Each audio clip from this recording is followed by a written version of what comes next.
Greetings, everybody, and welcome to Phase 2 of the MCU series overview, whatever it is we want to call it, all the way up to Guardians of the Galaxy 3, which comes out this weekend.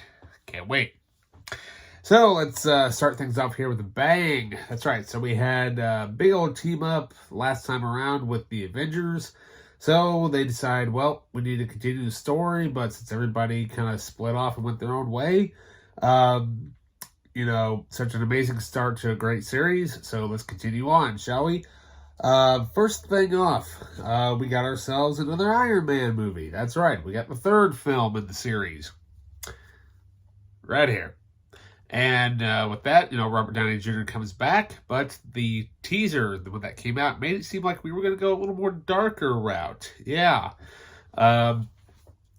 Unfortunately, that really wasn't the case, but it would have been cool to actually see a darker Iron Man, story happen. But fortunately, that really didn't happen, but they used a pretty interesting storyline as one of the main story points for the film. However, probably the coolest thing that I loved about this movie was that it was directed by Shane Black. Yeah, Hawkins himself from Predator directed this movie. And technically, this makes Marvel's first Christmas movie in the series. Yeah, any Shane Black movie is a Christmas movie. Let's just get straight to the point. So yeah, so Robert Downey Jr. returns again as Tony Stark.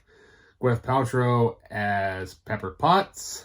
And however, though, we get a new cast of characters in here. We have Guy Pearce as Killian Aldridge and Ben Kingsley as the Mandarin. Yeah. I won't spoil it, but you know the twist when it happens. But yeah, I mean, God, this movie was so good when it came out, and not only that, though, it's kind of cool because it kind of reminds me a little bit of more of like a old school kind of thriller type of movie where, the hero's been basically kind of, all of his toys have been kind of taken away from him, and he kind of has to revert, to his brains versus, using technology, which is actually kind of an interesting storyline. But one of the coolest story arcs that they use for this movie is the comic book entitled Extremis, where basically everybody looks like that they're going to go supernova and they can regenerate themselves, which is actually kind of cool, I think.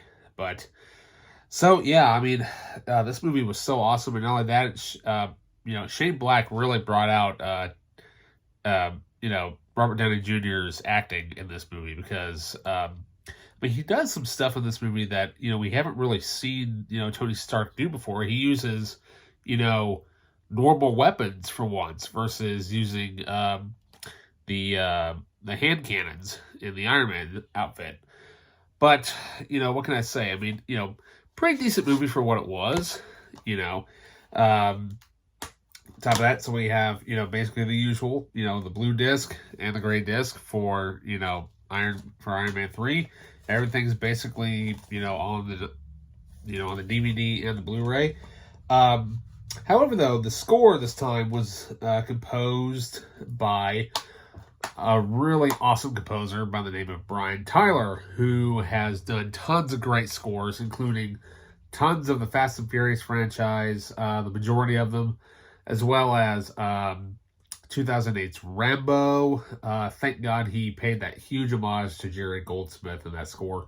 But he also composed one of my favorite scores. If you have never seen the movie, I highly recommend watching Bubba Hotep and listening to that score. That is awesome. So yeah, I mean, God, this movie was so good. So with that, yeah, I mean, so let's get into the bonus features on this puppy, shall we? So here we have another one-shot. We have Agent Carter, an original short film. Yes, Haley Atwell does her Agent Carter debut, which basically is the origins of the Agent Carter, what would become the series. We also have Marvel's Iron Man 3, Jarvis, a second screen experience. Deconstructing the scene, attack on Air Force One. That is pretty cool of how they were able to do that sequence alone. That's where the majority of the that's your major money sequence in the movie. An exclusive behind-the-scenes look at Marvel's Thor: The Dark World. Yeah, now that was kind of something that they never done before, is give a sneak preview of what was to come. And, Marvel's Iron Man 3 Unmasked, gag reel, deleted, and extended scenes, and our favorite, and more. So, yeah, I'm not even sure if the second screen even still exists or not, but tell you what, though, I mean, the score was really, really cool. And then, especially during the attack on Tony's mansion, that score piece alone is awesome. That's like one of my favorite pieces that Brian Tyler has ever written. So, yeah, overall, a pretty good start to Phase 2. Kind of start things off with a bang. And, it was so good. And, highly recommended, especially, for a third film in the series.